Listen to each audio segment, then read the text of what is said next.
Space एक बहुत ही dangerous जगह है। यहाँ कभी भी कुछ भी हो सकता है। फिर भी ह्यूमन स्पेस तक पहुँच गए हैं। कई लिमिटेशंस को तोड़कर खतरनाक मिशंस किए गए हैं। कभी सफलता मिली तो कभी हमने अपने एस्ट्रोनॉट्स और जानवरों को खो दिया।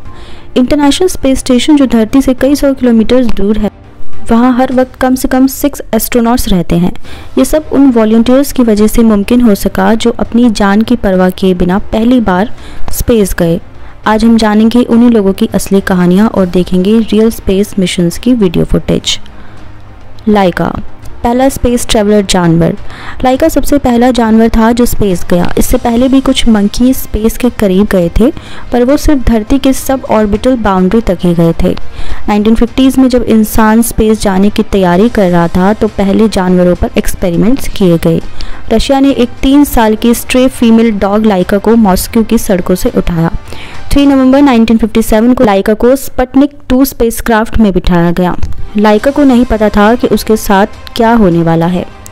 स्पेसक्राफ्ट में ऑक्सीजन, खाना और जिंदा रहने के लिए ज़रूरी सब कुछ था, पर एक टेक्निकल प्रॉब्लम की वजह से स्पेसक्राफ्ट का टेम्परेचर बढ़ने लगा।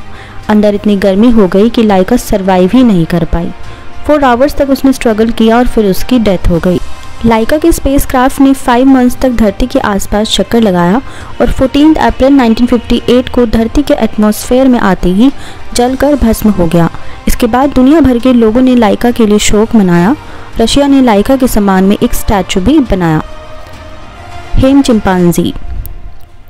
लाइका के बाद अमेरिका भी स्पेस रेस में आगे बढ़ना चाहता था, इसलिए 1961 में एक चिंपांजी हेम को स्पेस भेजा गया।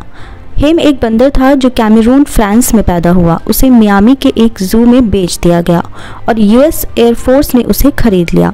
उस पर एक्सपेरिमेंट्स किए गए जिसमें उसको सेल्फ कंट्रोल और सर्वाइवल टेक्निक्स सिखाई गई। 31 जनवरी 1961 हेम को फ्लोरिडा से स्पेस भेजा गया। उसकी बॉडी पे सेंसर्स लगाए गए थे ताकि उसकी हर एक्टिविटी रिकॉर्ड की जा सके। स्पेसक्राफ्ट बहुत तेज़ी से ऊपर गया, ओजोन लेयर पार की और आउटर स्पेस में पहुंच गया, पर वापस आते वक्त अंटार्कटिक ओशियन में क्रैश हो गया। सबको लगा कि हेम मर चुका होगा, लेकिन जब कैप्सूल खोला गया तो सब शॉक्ड हो गए। हेम जिंदा था, उसके सिर्फ मुंह पर एक छोटी सी चोट आई थी। अमेरिका की दुनिया भर में तारीफ हुई, लेकिन जब हेम का काम खत्म हो गया तो उसे वॉशिंगटन के जू में बंद कर दिया गया।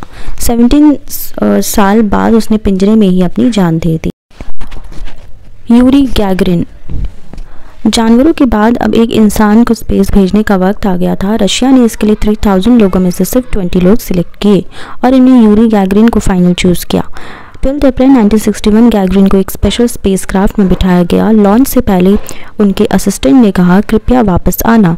गैगरिन ने जवाब दिया, मैं ज़रूर वापस आऊँगा, और फिर उन्होंने कहा, पोई खाली, जिसका मतलब होता है चलो चले।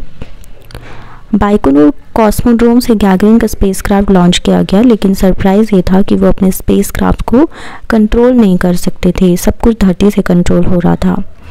जब गैगरिन स्पेस में पहुंच गए तो उन्होंने कहा, धरती पर गिरती बादलों की छाया एक अद्भुत दृश्य बनाती है।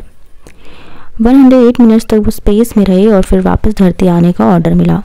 जब स्पेसक्राफ्ट धरती के एटमॉस्फेयर में एंटर हुआ तो वो आग से घिर गया, लेकिन गैगरिन सुरक्षित वापस आ गए। पूरी रशिया में त्योहार जैसा माहौल था। गैगरिन एक रात में दुनिया भर के सुपरस्टार बन गए।